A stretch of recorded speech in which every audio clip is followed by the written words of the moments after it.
Yeah, you may want to have a seat. I'm going to read a poem and warm everybody up. Good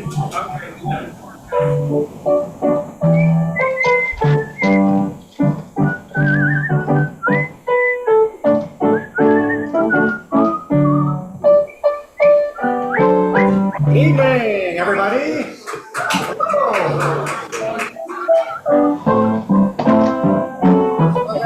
Everything's fine. Here, Art in the Basin. Thanks everyone for coming out. Sorry. Tonight, for what I think is like a really special event. I've been looking forward to it all fall. We finally worked things out. Got our featured reader on the schedule. We'll hear from him in a moment. Let's see. We're actually here in the cafe. We also have, I think, a couple of people on Zoom. So it'll be like a fun, full night. I'm Tim. I'm the co-host of Art in the Basin. Our other co-host is Amy Joy Robiteau. She's the host with the most. I always joke that she's the brains behind the operation and I'm merely the talent. Did you hear that?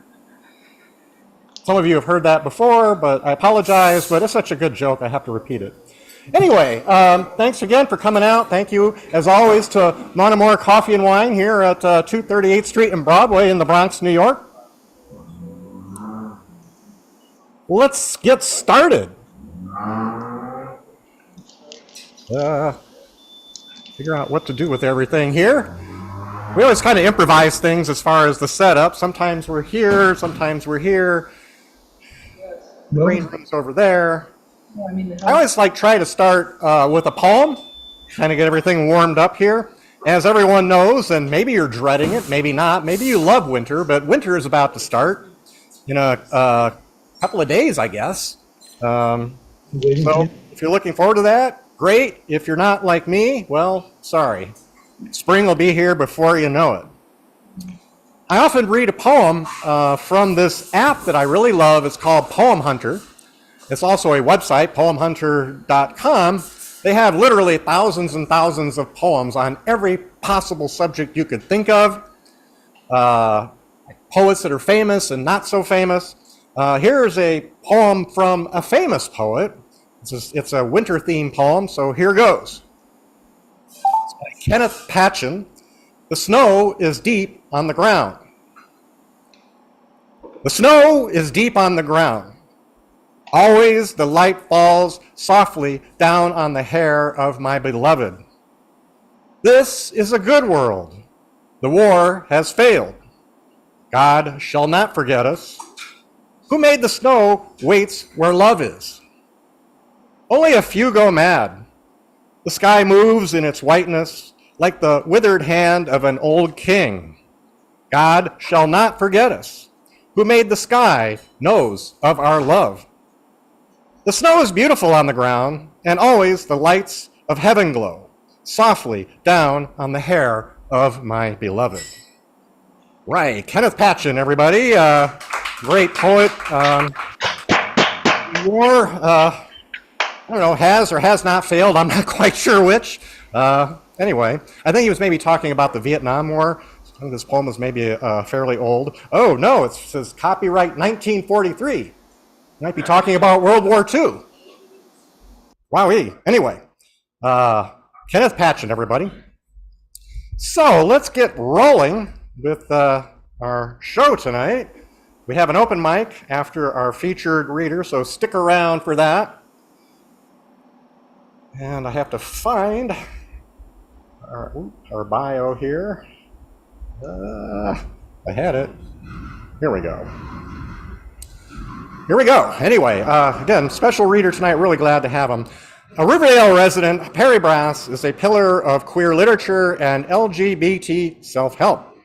He has published 19 books, including poetry, novels, short fiction, science fiction, plays, and best-selling advice books, including How to Survive Your Own Gay Life, The Manly Art of Seduction, and The Manly Pursuit of Desire and Love. His latest book consists of 2 novellas, Trial by Night Ghosts, or The Dangerous Fog, and The Seduction of Perry. Everybody, please welcome Perry Brass from the neighborhood.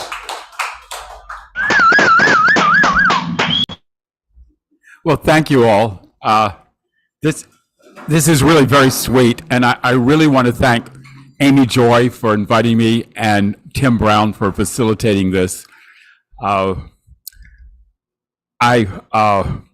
love reading my poetry, frankly, and I hope that you'll enjoy it as much as I will. I'm not quite sure how to do this with holding this. Would you like me to hold? Yes, that would be wonderful. Thanks a lot. Thank you. Okay, I think I can start with this.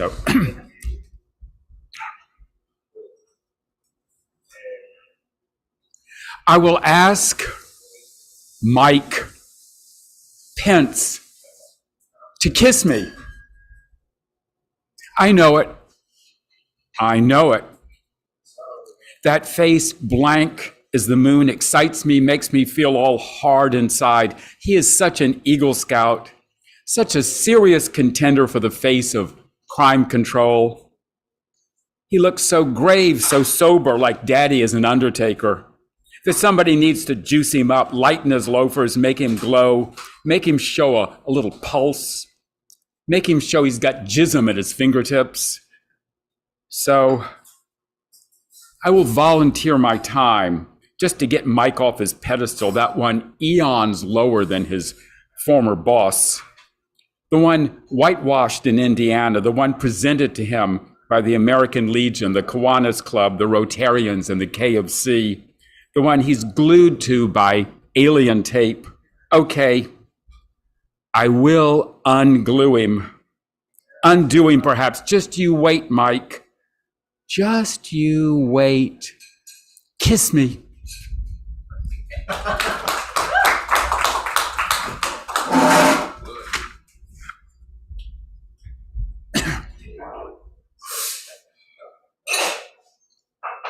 O'Shea,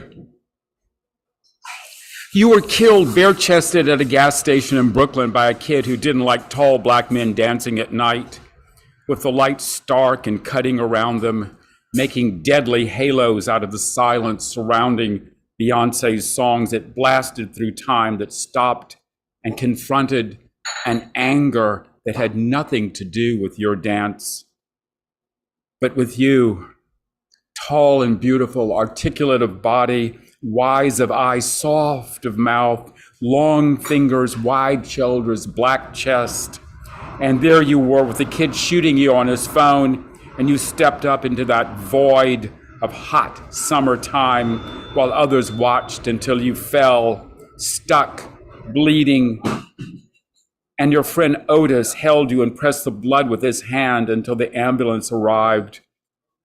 And we were all crying, all of us there, all of us seeing your friends and 10 siblings and family and rows of marching people crying, only knowing when you died at Maimonides Hospital that a real part of us had known death too, had felt it deep in the rolling rivers of your life, with strong hands carrying your body.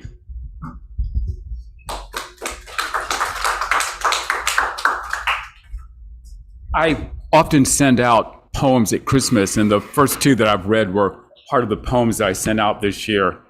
If you don't remember that O'Shea Sibley was murdered on the night of July 29th this year, his friend Otis Penna tried to stop the bleeding with his hand. I now want to read two short, what I call Lord poems. The first is The Lord of Lost Things. Lost keys and lost youth and lost time and lost looks and lost hope. Lost opportunities and moments when the wind blew away fragments of joy, of yesterday in your pocket and today in your heart, of truth lost, and truth squandered in convenient denial, of lost thoughts and pennies tossed into the face of prosperity that frowned, the great Lord of lost things collects them and places them in a world of our own dreaming, where the angels gather them in small baskets as food for the soul when it awakens.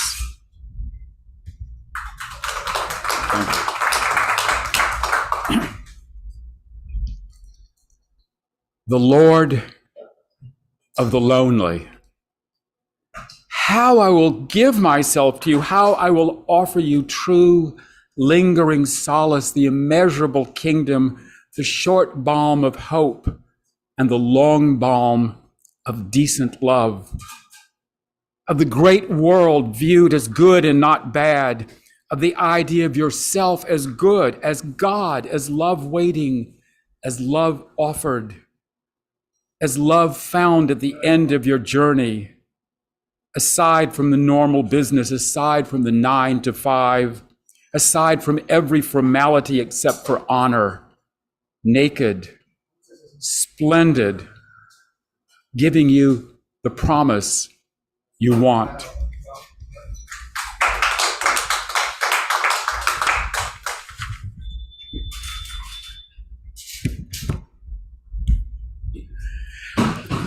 This is going to be the what I call the hold your hats and hallelujah moment. I'm going to read a longer poem, and poets nowadays rarely do long poems. We want to do these kind of short poems, but I decided a while back I wanted to write a long poem, and I did. And this poem is the centerpiece of a performance piece that I'm doing with the dancer John Olam that's called Threads. And we'll be doing this on May 11th at BAD, the Bronx Academy of Art and Dance, as part of a larger piece that involves dancers and other things like that. A life without money. You're alive, and every pore of you is open to those possibilities, fantastic calibrations of a world that won't end with you, but will go on in its illusions while you watched amazed, beguiled as a 4-year-old learning to attach signs to meaning. But of you, what can you attach to make your own yearning succeed in the wreck of reality? You now in this elixir of euphoria, arising in its adrenalized fury to the very edge of hysteria. How could you help it? And why? Picasso ate ruthlessly and painted with his teeth, pecker, and scrotum. So it occurred to you, who were you in this maelstrom, in this sack of your own engorged self? The artist within you rebelled and the wizard smirked. Neither had answers, while the vulgar monster that you hid in your own ambitions, clothed in cliches, accepted by half-wits, the thing that educated you from its own plight and window show of experience, told you, accept no consequences other than how you can bend shiny circumstance. Accept this as a prayer, a thing clerical and magical, a work of art that you can climb into and constitute with your own clandestine acts, refingered now like a Bach cantata on the grounds of renewable religion. How do you do it and live? Murder would be complicated and messy, and the energy that you need to take anything would never exceed the gain. You did a little study, a flow chart, an imbecilic squandering, practical as a traffic ticket, and all that you arrived at was staying alive menaces you, despite your own dumb delight, which presently defines you. Too pretty to excuse away, it's too lovely to let wither, and you're sad that it might deflate like a souffle when your own heat has been siphoned by the jokes and dicks of working stiffs. The confounded truth. Wars are exactly waged for this, to keep jerks like you engaged in stoking in a scheme that makes no sense, has no outcome, that keeps you fed, clothed, and silly with its own stupefacients. Adventure. And the swindle that calls itself by so many names. Simple morality. A life plan nailed to your numbered bank account. And tunnel vision. Remember that? They threw you in a pit and packed the opening with dirt. You were reminded you needed it. Only look at the good. The big win, a perfect society washed clean of homeless unreliables. That swindle, you worked with it, ate it, lived on it, while life, more enchanting than any gilt-edged bubble, eluded you. It was not in your tunnel what they dug for you. You were deceived, mutilated, and let go with a flow of Christian sympathy, all crap and phony. Sure, you knew it, but stayed too deep in your hole yet to show it or know it. Till you borrowed out all bile and craziness with nothing left to lose except some last illusion of erectile perfection. And that stank as you sank into penury.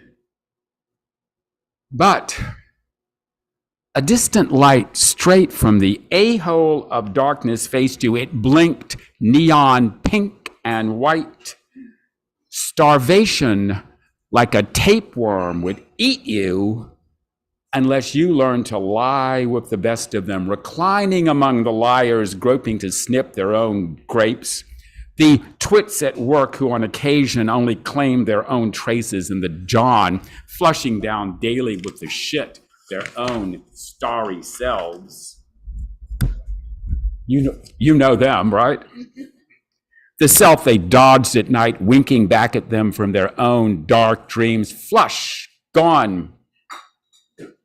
Okay, you thought about running drugs or marrying for money. Who doesn't? But both by definition devour the truth of you, only leaving for evidence some silky membrane left from your own smile. So, you chose to be a mercenary in a mercenary time and got away with it until the eyes of the kids who died on the streets in sad fury soaked you in such anguish that your stomach turned raw from heaving and your nuts shriveled from revulsion. You were an outcast again. You'd blown your own independence, bought at the price of servitude. But as so many men who go in for ideals only end up in self-inflicted cruelty, you knew it. You were smart enough to see it in that same path of virtue that had brought you on this course. The one where you could touch yourself and claim your own tender soul. Shithead!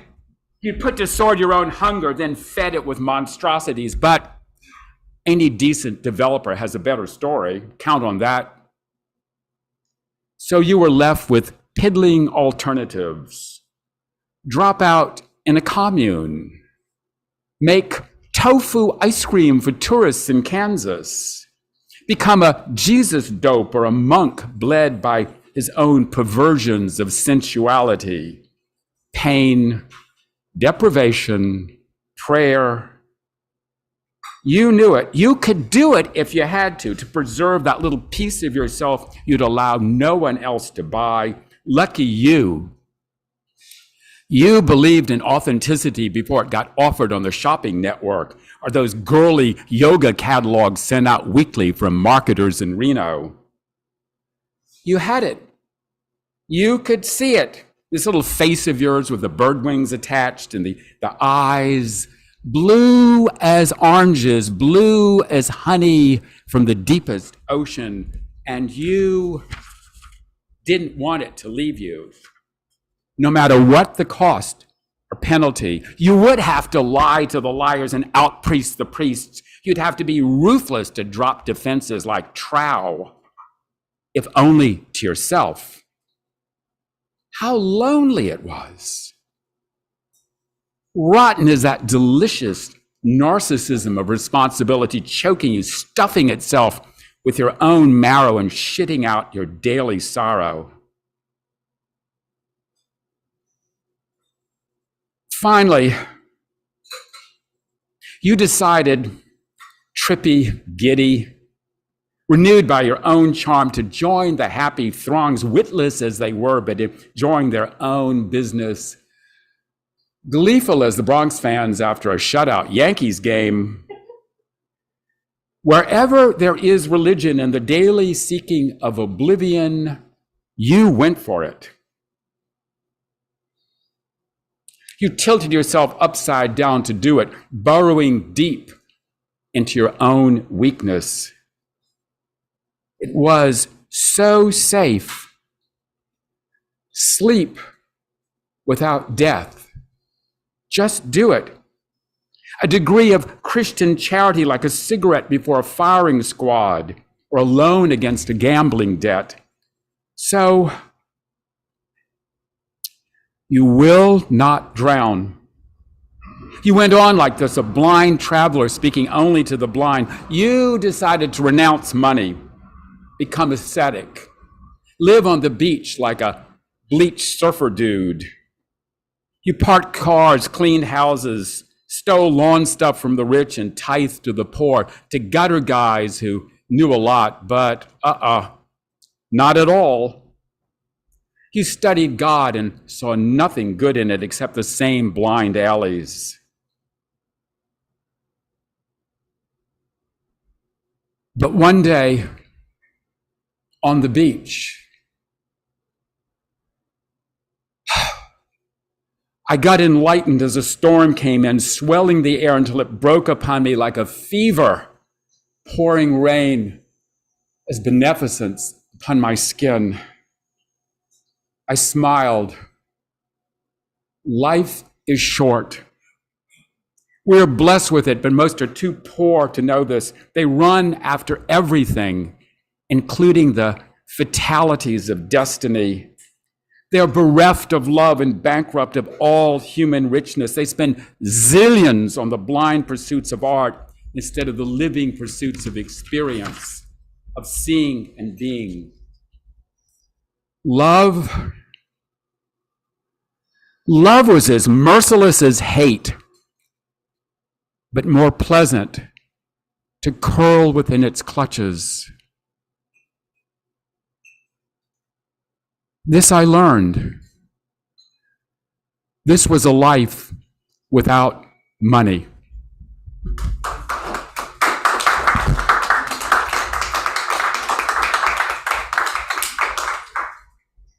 So I'd like to. Oh, thank you. Yeah, it's quite a trip. I think it's time for me to let other people. Like I said, let other people read. So I'm going to read a poem that is one of my favorite things of my poems to read. And I could talk about this poem, but I've done enough talking. It's called, and it's in my book, Sex Charge. So if you want to, anyways, it's there. There isn't any death. There isn't any death, but only constant life, lingering in the cells and the marrow and the eyes of the world. And how private is this vision, this spinning filament of grasses and gentle seeds that blow and birds that fly back on their way to the sun. That often we miss the evidence of turbulence and glow, of after peace and still dusks, when the winds seep into the joints of rocks and tree trunks, when the branches whistle like coyotes, and the clouds skidding through the distance make remarks about ages and ages and lifetimes that repeat themselves forever down below.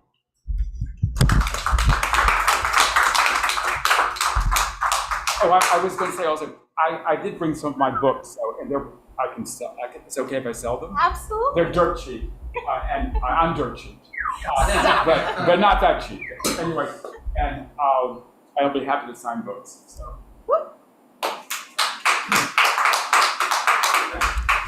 Thank you, Perry. That was fantastic. Thank you so much. I really enjoyed that a lot. Really glad that we had you here tonight. I hope everybody else is as glad as I am. And you may be cheap, but I don't believe you're easy. No, but I'm worth it. Right. Thank you. All right.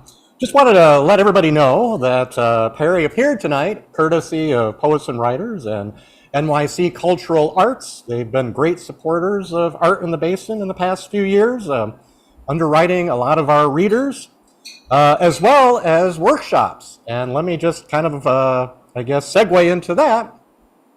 In January, we are going to have workshops 3 nights, Wednesdays, 10th, 17th, and my math is right, the 24th, with Orlando Farrand, who's somebody I took a workshop with the Bronx Council of the Arts several years ago, and he's just really first rate as a workshop leader, and I do encourage you to sign up. You can go to Eventbrite. It's free, by the way. It's going to be done on Zoom, and yeah, he's really great. Want to let you know about, and that also is going to be underwritten by Poets and Writers, by the way. Tell you a little bit about what's coming up. Our next reading, this is the last reading of the year, by the way, so Happy New Year, Happy Holidays. We've already passed Hanukkah already. That's just, how did that happen? And that was 8 days worth and it's already over. I don't, geez. Anyway, so we'll see you again in January. Our next event is on January 9th. The artist to be determined, to be announced, so stay tuned to our social media accounts for that. In February, we have a couple of people lined up, really excited about. Vilma Luce is going to be here on February 6th. She's just published a poem to great acclaim, and she's going to treat us here with, I imagine, readings from that. And on February 20th, Ann Layton will be here. We've been at Montemore Coffee and Wine for 6 going on 7 years now. In fact, our 7th anniversary will be in April. We started here in April 2017. We've been here nearly every other week, every other Tuesday. During that period, we do take summers off lately, but we do a lot of programming. We've had a lot of great poets come through here. Not only poets, but storytellers, musicians, comedians, and other people that just kind of ranted, which was fine. So do come back. And we're also, we do, of course, the hybrid open mic, where people on Zoom join us and we are able to feature them. I'll take a look at who's on the screen here. So let's get right to the open mic. Eric, you about ready? Do you think you can get up here and set up okay? Everybody, Eric, one of our former featured readers, by the way.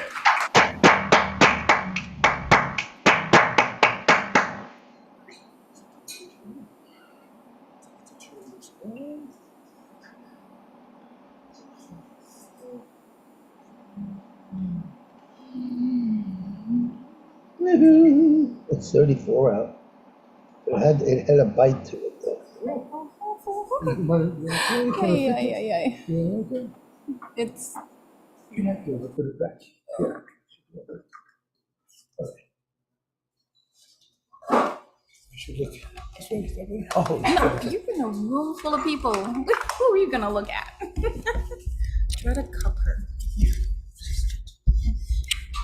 Good evening. So, my name is Eric Rosenbaum. I've had the pleasure of. Oops. Aha. I've had the pleasure of playing here a few times over the last year, and I'm looking forward to doing it again tonight. So, thank you, Amy Joy and Tim, for giving me yet another opportunity. So, I'm going to be playing a song which I have recently written called Whichever Way You're Going.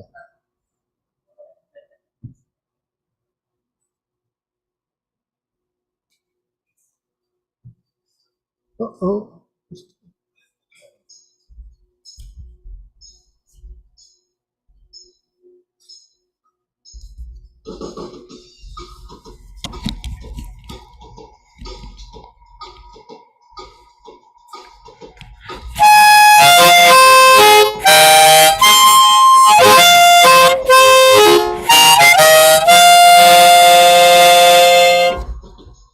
Everywhere I go, there's another screaming tot. Whichever way they're going is the way that I'm not. Hush up, your little angel, I'm getting real hot. Whichever way you're going, that's the way that I'm not.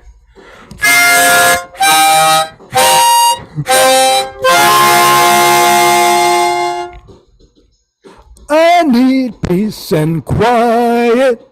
I wish that I could buy it. Searching for some tranquility. Just wanna be an escapee.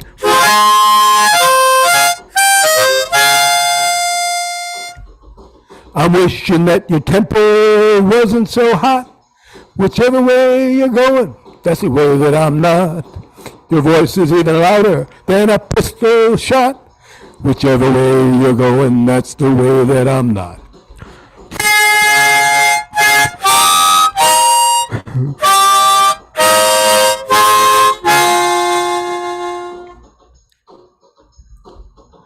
Stuffing all that junk man into my spare slot.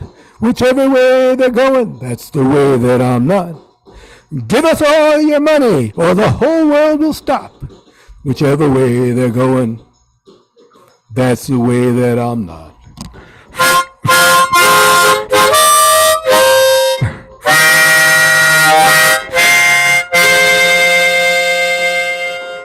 I need peace and quiet.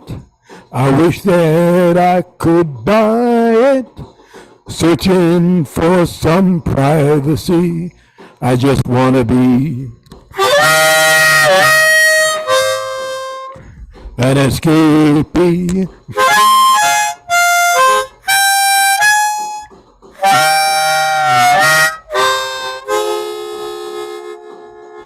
The screeching preacher screaming, your world will rot.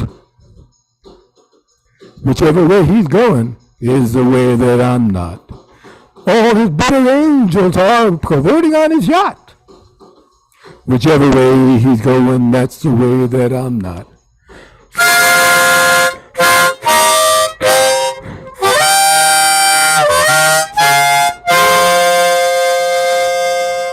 I need peace and quiet. I wish that I could buy it. Searching for some honesty. I just want to be an escapee.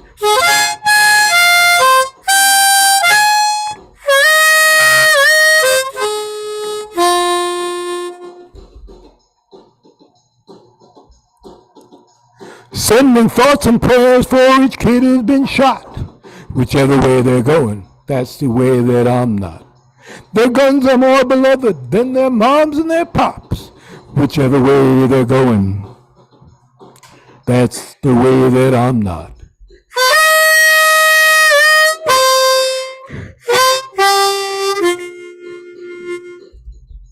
The breeze in the trees will sure hit the spot.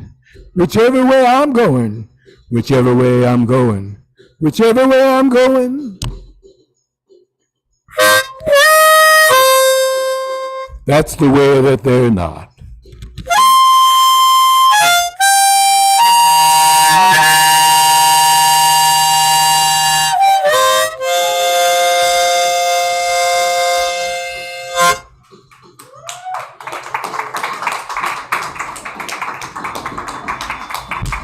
Thank you.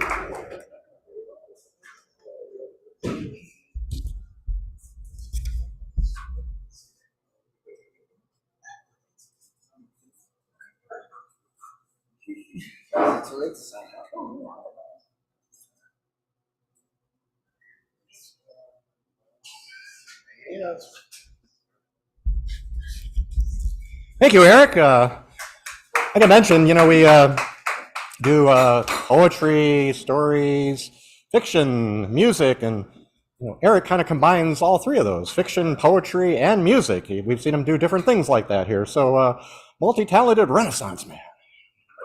Anyway, let's bring up next a storyteller, Adam.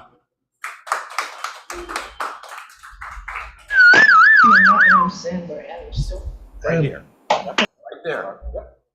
Okay. I'm going to do something seasonal. This is Christmas. Yes, I'm Jewish. But we'll bring it all together. There are things in New York, traditions, that over time morph and change. One of those traditions is that the mayor of New York City always thinks they're qualified to be president. Sometimes they even think they're qualified to be governor. Ed Koch found out that a comment, "There's no good Chinese food in Albany," killed his chances. And John Lindsay found out when he didn't plow the streets of Queens that they weren't going to vote for him in Florida. He couldn't make the connection. So there is something that's changed a little, though. There is something that has changed, but we can still grasp it. Up until a few years ago, in the advent of the MetroCard and Omni, you could correlate the cost of a slice of pizza with a single subway fare. It was taken as a New York tradition. Now that's screwed up with 99-cent pizza, so things change. You don't want to try the 99-cent pizza, but that's another story. There is something, though, that seems to just carry on. And that's Jews eating Chinese food on Christmas and going to a movie. And it's very logical. Why would that be? Well, we don't celebrate Christmas. We're not gathered around with the family. And the restaurants that are open are Chinese restaurants. And the movies are open. Well, Barbara and I have two tales that I'm gonna relate. One pre-COVID, one during COVID. We live up in Riverdale. We live across the street from a guy that sold us our house. He's a real character. His name is Jack. And Jack bought the house in 1978. Don't ask what he paid for it. It'll get you sick. But Jack and his wife Ann were very pleasant neighbors. Ann passed away. We missed her. And Jack comes up with one of the most interesting girlfriends you have ever met. She's an engineer from China, and she is, let me put it this way, stubborn would not begin to describe Sophie. So pair that with Christmas Eve, Christmas Day, New Year's Eve. We've been to Jack's house. I mean, it's a long commute. We go out our front door, walk across the street, and walk into his living room. So it's very convenient to go, and you can actually even drink. You don't have to worry about driving anywhere or getting an Uber. And Sophie, ask Barbara, Sophie makes fucking incredible dumplings. I mean, homemade dumplings. And look at her face, she'll tell you. Absolutely beyond description. So one Christmas, about pre-COVID, we get an invitation from Jack. How would you like to come over and spend Christmas Eve? Okay, we just file it away in the back. I don't remember if it came by text or it came by phone, but about 20 minutes before we were supposed to walk across the street, it got canceled. And it got canceled because that is one of the most, I mean, we all know about relationships, but that one is almost like they could take out a ring in Madison Square Garden and go, a few rounds in it. And she and he obviously had gone through a few rounds of it. So Barbara and I are stuck. It's Christmas Eve, but we have to have Chinese food. So we look at each other and go, well, there is a place you can go. Flushing. You gotta go to Flushing, because when you go to Flushing, you don't need a passport, you can't read the writing, and everything is open Christmas Eve and Christmas Day. Yeah. And we stumbled into some really good Chinese food that time. Fast forward. No, we're not done. Fast forward COVID time. Restaurants are opening, some do takeout, some will serve you. Who knows what was going on? We all would like to sort of put it in the past behind us, but Barbara and I are members of this little film society up in Westchester called the Jacob Burns Center. And nice place to go see a movie. So, of course, you go on Christmas. We went on Christmas Day, this best time, in the middle of COVID.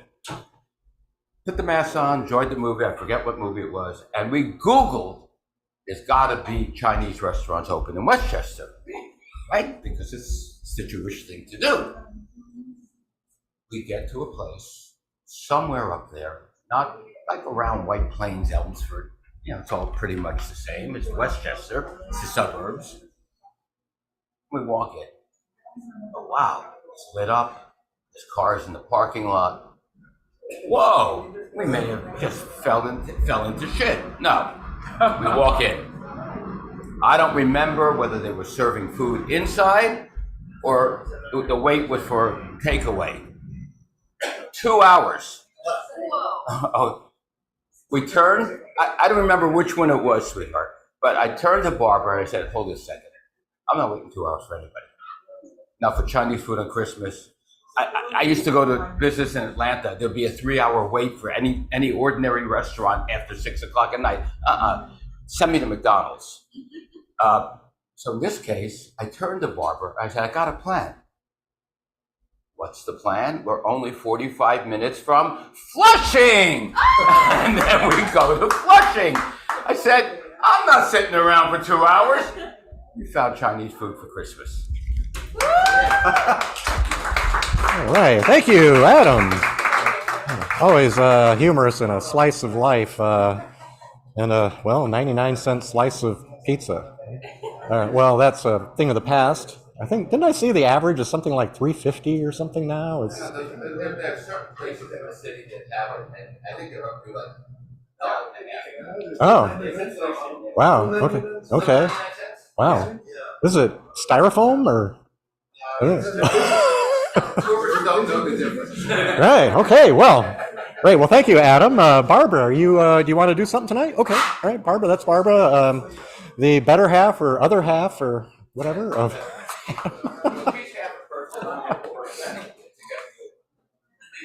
How about let's see her. Judy. I saw her somewhere. Judy. There we go. Sorry. Judy, we met Judy on Zoom during the COVID times, and it's really great to see her finally in person. So thank you so much for coming out tonight, Judy. I can hold it. Okay. So I have not read here before in person, so this is a debut for me, I guess. Thank you, Eric, for persuading me, gentle persuasion. So I'm going to read from a book that I self-published, The Incomplete Works of an Almost Complete Woman. There were 79 poems. I was 79 years old, and now I'm 80. So New book. So I'm going to read the second grade class picture, which I did bring with me. I don't know whether it will be visible, You so, can just sort of point it at that. all right. I could show it to the group from the book, but point at what? That? I don't know if everybody can see it, but I have it also. Okay. Outside, the world is warming from war, but colder days are coming. Food is being sent to starving children I do not know the names of, in places that do not exist on my map anymore. People of color are moving to my block, and families are buying houses in Levittown with the GI Bill. FDR hangs proudly on my foyer wall. My father has put away his khaki army fatigues.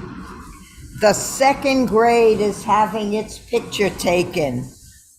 We tuck our dog tags under our clothes. Judith and Gladys, stiffly posed with folded hands, have hankies pinned to their dresses. Jeremiah and Clement wear bow ties and suspenders, their hands glued to their sides, their ears cleaned, hair and nails scrubbed, checked twice for dirt and lice. Mrs. Spacek smiles a bigger smile than us. She is older and has had the time to try these faces on. And also, she is pregnant with her third, she says, and will take a leave to rear the child. Rear? Like the back of my back? I wonder. I have not yet learned of pregnancies or how to put a best face forward, but in time, I will. Row 3, Carl, Lafayette, and Saul, the future of America. Garment center boys, salesmen, the workforce, the pillow of the country, I have heard. They know the rules, these boys, telling lies, playing games, and pulling on my dangling curls. In the middle row, Arlene, Susan, and Joanna stare out, bookended by some boys. One looks a little left, the other right, thinking of recess and racing and teasing girls. Row 1, Diane, Lorraine, and Mary, all the pretty maids in a row. The girls of house and garden who will share their secrets while playing mahjong on a Tuesday night, blooming and bursting in years to come.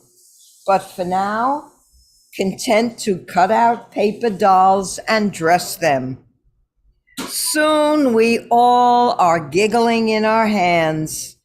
There was a lot to laugh about that day. The second grade had its picture taken, and the loudest words were cheese, hold it, and then children. That's all for now.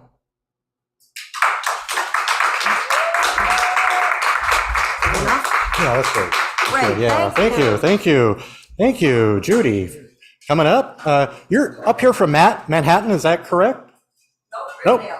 Oh, you are from Riverdale. Oh, I had no idea. Okay, well, come down the hill like more often. Love to have you back. Anyway, let's see. We have another open mic entry. Junior, come on up. Help me with the second. Okay. Everybody, welcome.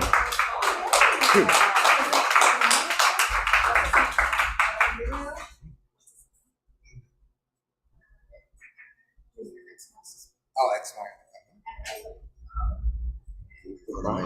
All right, awesome. So it's I was actually like doing work. You guys can hear me, right? Yeah. And this caught me by surprise, but I think open mics are awesome. So I just wrote something real quick, like it's not it just came out of nowhere, so I hope you guys like it. It's something fast. All right, so this is called The Coffee Shop. I love the coffee shop, an outlet to keep going or make the world stop. I love the coffee shop, the great aroma of coffee beans to make your mind pop. I love the coffee shop. One of the reasons, God willing, I will make it to the top. I love this place. Productivity, relaxation, daydreaming, friendship, and good energy all in one space. I love this place. Yes, I don't mind spending the dollars here. That is the case. I love this place. After a work session or growth session, here I feel happy in the face. These places even have open mic to unload your feelings creatively. That's tight. Maybe next time I'll have something more deep to express my feelings, go home and go to sleep. Maybe let ya in my mind and my heart with poetry. Such a beautiful art. Thank you. Thank you so much. Man, yeah, thank you for the open mic plug, and yikes, written on the spot. My God, I wish I could do that. That is art in the basement. That is art in the basin. That's how we do it in the That's basement. how- AITB, that's right. So let me tell you about our social media, just so you can keep in touch. We're on Facebook at AITB-Art in the Basin. We're on YouTube at Art in the Basin, and on Instagram at Art in the Basin. So subscribe, say hi online to us. We also have our events posted on Eventbrite, so you can sign up ahead of time, or at least kind of see what's going on. It would be necessary if you wanted to sign up for our workshop in January with Orlando, to go to our Eventbrite. It's AITB events, right? AITB events. So look for that on Eventbrite and sign up. Why don't we hear next from Saul?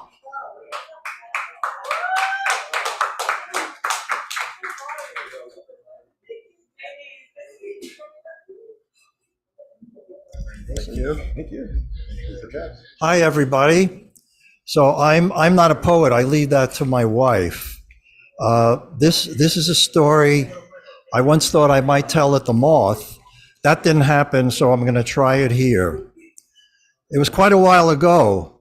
I'm pretty sure I know it was the summer of 2000, because Bill Clinton was president and the Democratic National Convention was happening in Los Angeles. I know that because I was attending a scientific conference in Los Angeles, and the morning I woke up in my hotel room at 6:30, they were already constructing something basically outside my window for the convention. I knew that the next morning I had no meetings and I wanted to sleep late. So I brought my little suitcase down to the clerk and said, please change my room to the other side of the building. I went to my meetings, spent the day, came back, picked up my suitcase, dropped it off, and then went to meet a former colleague of mine. We had a great dinner, a lot to drink. I took a cab back to my room and plopped down in bed. Well, it's about 2 a.m. and I have to really pee. I get up, and I don't do this anymore, but at that time I hated to open my eyes when that would happen. And so with my eyes closed, I stumbled over to the bathroom. And I turned the handle, opened the door, and walked in. But something just didn't feel right. Somebody knows where this is going. I opened my eyes, and there I was, standing in the hallway. And as I realized where I was, I heard the door snap shut behind me. Oh, no. And so now I'm in the hallway of the hotel, of name of which I don't even know. And I'm completely naked. Everyone's fear. What do? It's deadly quiet. I'm near the elevator. I can hear the motor occasionally of the elevator cranking. And my biggest fear is that a bunch of women are going to come back from a party and they're going to see me standing there and they're going to arrest me for indecent exposure. And at one point I saw these huge drapes hanging down. I thought, well, maybe I'll wrap myself in that and run down to the lot. No, I didn't think that would work. Well, I have to tell you, even to this day, I think this is an inspiration. I ran down the hallway holding myself. I'm sure it was all on camera, by the way. Afterwards, I'm sure it was on camera. I ran down to the stairwell, and God was with me. In the stairwell was an emergency telephone. I picked it up. I dialed O. The clerk came on. I said, I locked myself out of my room and I'm naked. He didn't miss a beat. What's your name? When did you check in? What's your room number? I gave him all the right information. It's okay, sir. Don't worry. Somebody will be right up. I ran back to my doorway, standing there like a deer caught in the headlights. I heard the elevator crank, and out came this big burly security guard who could see how frightened I was. Maybe he thought I was going to attack him. I just remember him doing something like this. It's okay, sir. It's all right. Nothing to worry about.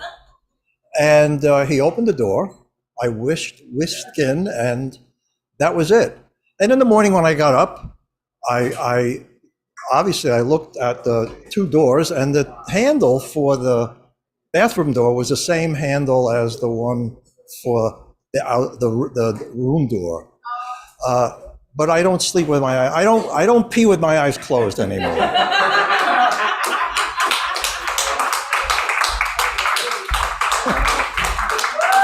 Thank you. So, funny story. When you said the operator didn't miss a beat, I imagine that's happened a bunch of times. But, man, yeah, yikes. Wow. I'm glad you survived.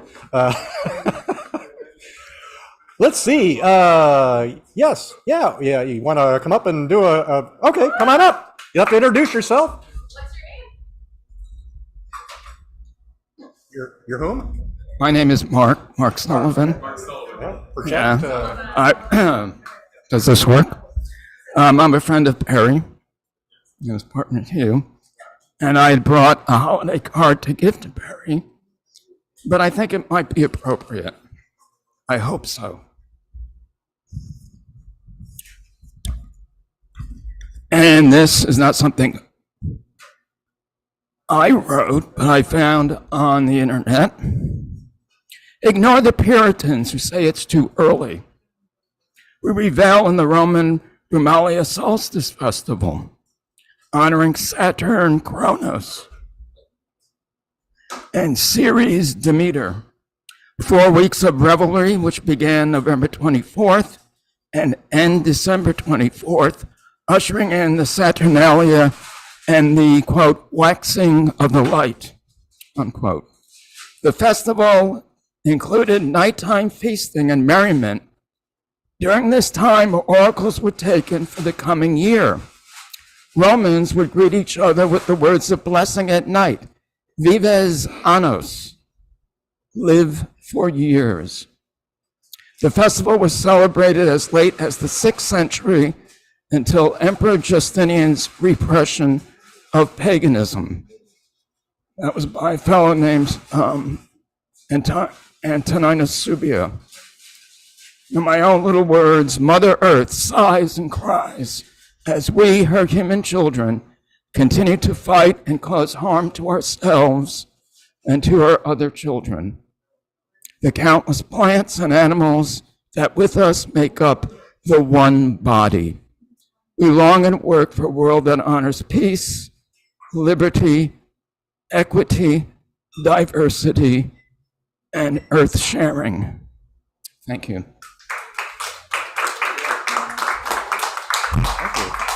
Thank you so much, Mark. That was great. That was very appropriate for the holiday. What a terrific thing. Send out cards like that. I can barely sign my name to these cards, and before I mail them. I do mail out cards every year. I don't do the, newfangled online cards. I actually send out physical cards. But yeah, I can barely sign my name, let alone, an original poem. And, anyhow, thank you for that. Hope we see you again. Let's see. We have anybody else wants to read anything? Yeah, we have to maybe move on. She wants me to wrap things up, so sorry. Next time. Yeah. A New Year's from Adam. Oh, you want to do Adam? Okay, we'll do Adam. All right, well, never mind. Come on up. Again, this is in the spirit of the holiday. Let's pretend Christmas happened and now it's New Year's. When I met Barbara, we were introduced. It's an old-fashioned Fiddler on the Roof thing. My first wife passes away, and I get a phone call 10 weeks later. I have somebody who wants to meet you, and I'm thinking, who wants to meet a short, fat, balding, 48-year-old guy? She volunteered. So we get together, we hit it off, but she has 2 tests to see if this relationship is going to work. First test, gotta have a rousing fight and see how that resolves itself. Well, we had that fight on Yom Kippur. We met in May. We had that in Yom Kippur the following fall. Then the second test, so we passed it. I passed her test. The second test was, I got to travel with him, see if I can spend 4 or 5 days in a row with the same asshole. Okay? The same jerk. So we go to Toronto. And they used to have the world's biggest bookstore. It's unfortunately closed, but that's the only time we spent apart in that trip. It was a half an hour. And that was a period of time when I was traveling a lot for business, and if I never saw the inside of a Holiday Inn room again, I would never miss it, including the awful food, the Sunday brunch, the carving station, the salad bar, whatever the crap is. It all looks and tastes the same after a while. Canada, America, it doesn't matter. So it's New Year's Eve. Now, being of a certain age, we don't drink our way through New Year's Eve. We don't smoke dope our way through New Year's Eve. We just sort of have a nice quiet evening. And the next day, you're still stuck in this hotel. Nice hotel, I forget what it was, but it was a respectable hotel with one of those awful brunches. It had the appeal to me of like chewing glass. No thanks. Okay, so I turned to her and I go, we're in Toronto. And like New York has 12 Chinatowns, Toronto has 2. I put that together with the simple fact, and here we go again with the Chinese food, that it's not their New Year's. Just like they get to celebrate, Asians get to celebrate 2 New Years, so do Jews. Well, what a perfect dovetailing. I said, why don't we go to Chinatown and have dim sum? And we went to Chinatown and had dim sum, and it's been a family tradition ever since. Wherever we've been on New Year's, we go and have dim sum. So, again, it's not Christmas, but it works. Happy New Year. Thank you. Thanks, everybody, for coming out. Before we hear from the final open micers tonight, just want to thank everybody for your support throughout the year. And look forward to seeing you all next year. Happy New Year. Happy Hanukkah past. Merry Christmas. Kwanzaa, whatever you celebrate the end of the year here, have a happy time. The last people in our open mic tonight will be on Zoom, so we have to have a slight bit of setup here. They will be on Friday, December 23rd at 7 p.m. at an event called Dance of the Word. John of the Elegant Ivory Duo is hosting, and there are a number of poets that are going to appear, including Mindy Matajesevic, who's been here a couple of times and also did a terrific stand-up show up the hill at Bellanote in the summer. I believe they can tell you more about it, but I think the address is 353 West 49th Street. He'll correct me if I'm wrong. Everybody, let's hear from the Elegant Ivory Duo. Happy holidays, one and all. Hello. That event, the Dance of the Word, is this Friday. It starts at 7. The doors open a little early. It's $15 for admission and wine and drinks and free wine, free drinks, and free lighter foods. That is this Friday. That's the 22nd.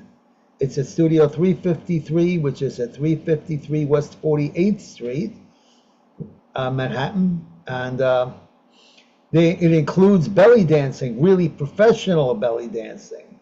Not kids doing it, but real professionals who know what they're doing. It includes a little stand-up comedy. We'll be doing some cabaret.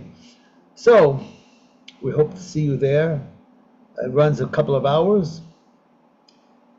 And I'm going to introduce a little of tonight's song just to tell you that this is the time of the year when we can do it. And we like doing it, so we're going to do it. And you'll probably get a couple of chuckles out of it. And thank you, Tim, and thank you, Amy Joy. I hope you got your envelopes.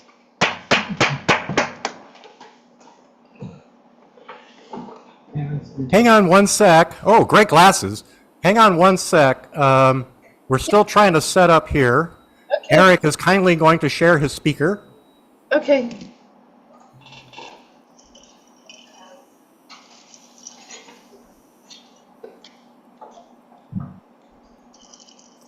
Can you hear us, Elegant Ivory Duo? Huh? Can you hear us? Yeah, a little bit. Huh. It's on December 22nd, and it's at 353 West 48th, Studios 353. Second. Second floor. You want to plug it into this one? Yeah, plug it into here. Yep. This side. Oh, it's one of those. Ooh, okay. Oh, it's one of those. Oh, okay. Sorry, guys. Maybe on that side.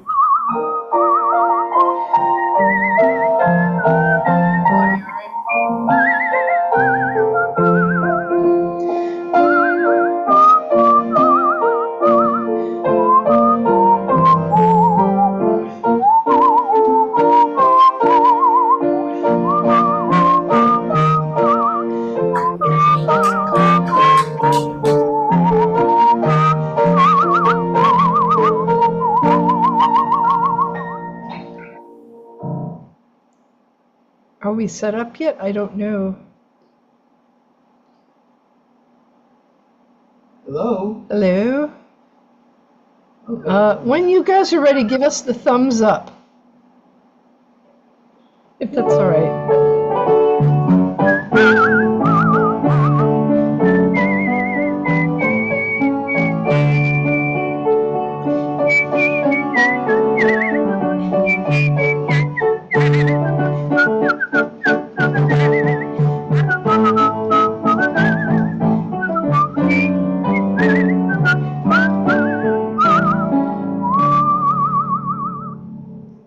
Okay.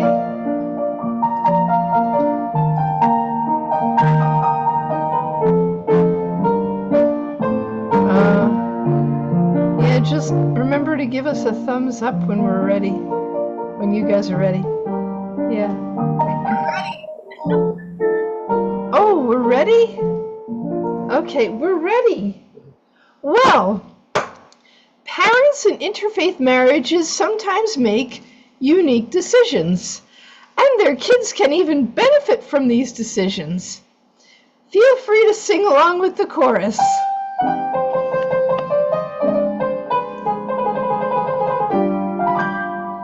Your parents started dating back in high school.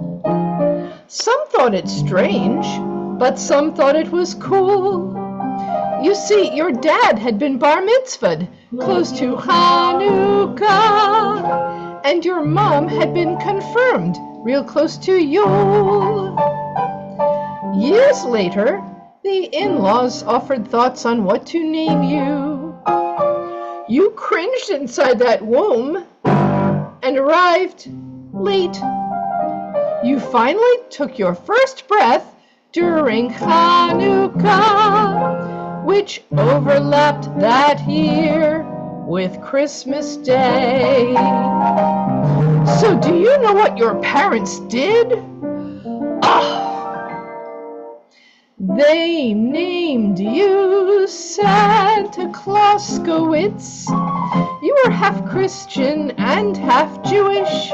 All of the in-laws sure had fits when they heard Santa Clauskowitz. When your parents saw your toy, it proved that you were one part goy. Non-Jewish. All of the in-laws sure had fits when they heard Santa Clauskowitz.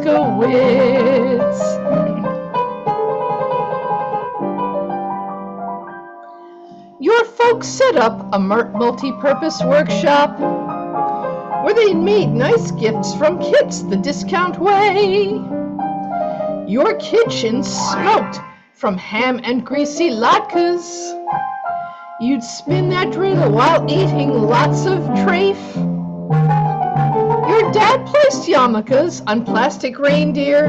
Your menorah flashed with tinsel and sparkling lights. The in-laws gave each other lots of dirty looks, 'cause you were davening while singing all of Oi Holy Night.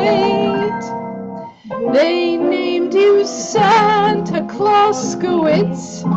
You were half Christian and half Jewish. All of the in-laws sure had fits when they heard Santa Clauskowitz.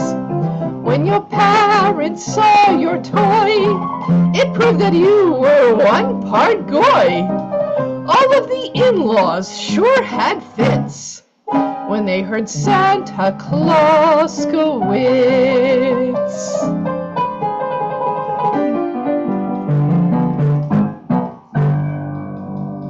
Then the Lord spoke to your parents one December. "These celebrations please me," God proclaimed. So as winter turned to spring, do you remember? They took the whole thing further. Such a game! Then Passover rolled in along with Easter. Your parents bought an album of a band. White Rabbit, done in klezmer, near Mount Sinai. The box of matzahs rose to give the band a hand. Elijah's cup was filled up with Jack Daniels. The Seder plate had shiny jelly beans. The Easter meal, a turkey stuffed with apples, nuts, gefilte fish. Ugh. The in-laws thought the whole thing was obscene.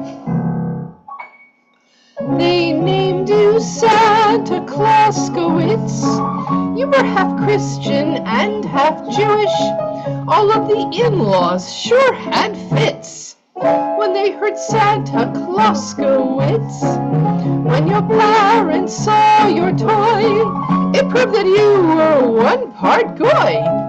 All of the in-laws sure had fits when they heard Santa Clauskowitz.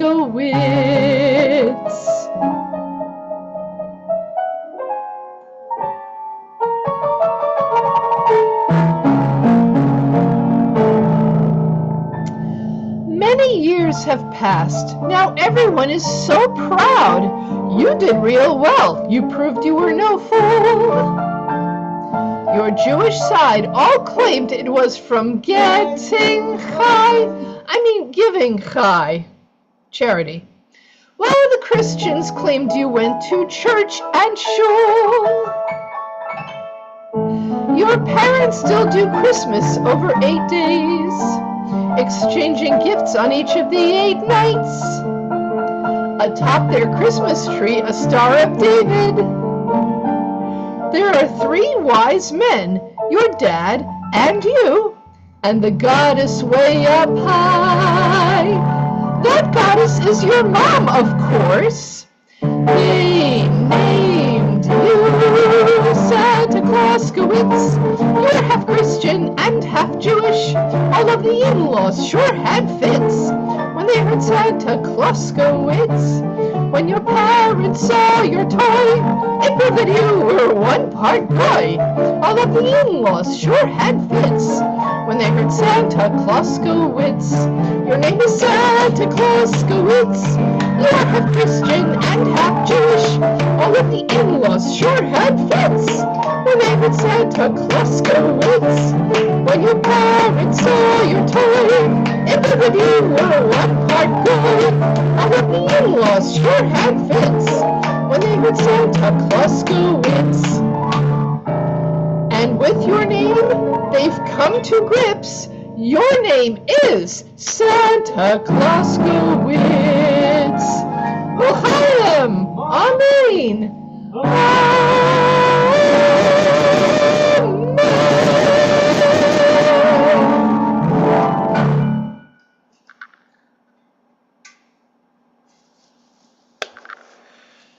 Thank you very much. Thank you. Elegant Ivory. Woo! Oh, yeah. Woo! Oh.